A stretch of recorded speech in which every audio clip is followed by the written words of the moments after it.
Hello guys, good afternoon. So yan guys, may dumating dito tatrabahuin, papalitan ng air dryer kasi marami na yung tubig lumalabas sa tangke. So yan, simulan na natin guys, let's go.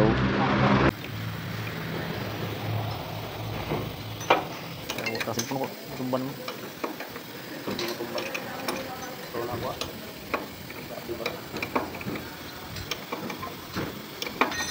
May tubig na igikan sa kuwan. Dapat ito ganyan. Hindi mo bulot ka dong. Maksudnya kinabuto. Bulot ka nila. Itakot ka na po eh. Hindi lang man yung kulos to, kilina lang man yan masyado. Kaya hangin po din. Ang dagan hangin diya sa mga pipe post. Labay mga urang dia. Ano ba tayo nun kayo? Labay yung katong ang dakalon ni mo kupat da. busit kayo. Kalit kayo eh. Kini dili ni hangin dire. Subukan ko. Pensa. Karang magkulumpian sa dong. Hangin nila. Guys, ito pala yung chef mechanic namin dito guys. Si Chef Jonald. Ayun ko laratan. Wala din. Na, may tubig.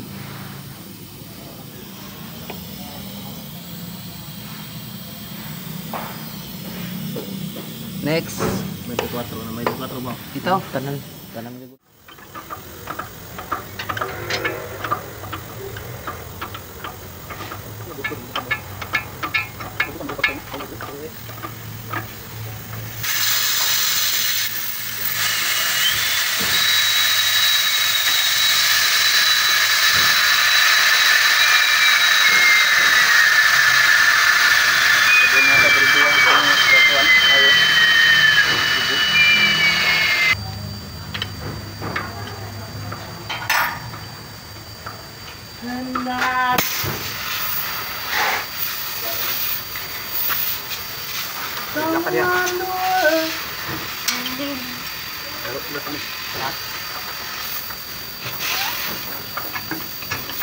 Ito ba yung tama lang?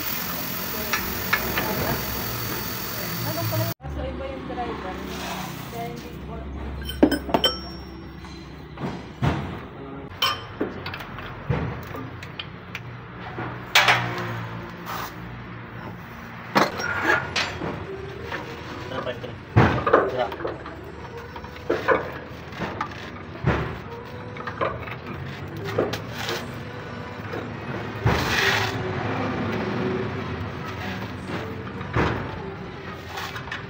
Kini ko na to tatong.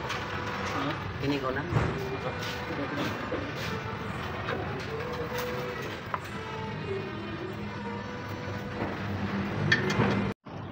So ayan guys, kakabit na natin yung bago. So kakabit na lang natin yung mga fittings niya. Yan. So pag na-okay na yan, okay na yan. So ayan guys, nakabit na yung kuan guys, yung dryer air. Uloki na tayo guys. Nataod na yung mga dextrose. Okay, yung mga bolt center nataod na. Guys, tapos na ikabit yung bago. Ayan yung luma. At kapalitan na rin ng o-ring dito sa compressor. Yan. So, okay na siya. So, hanggang dito na lang yung video natin.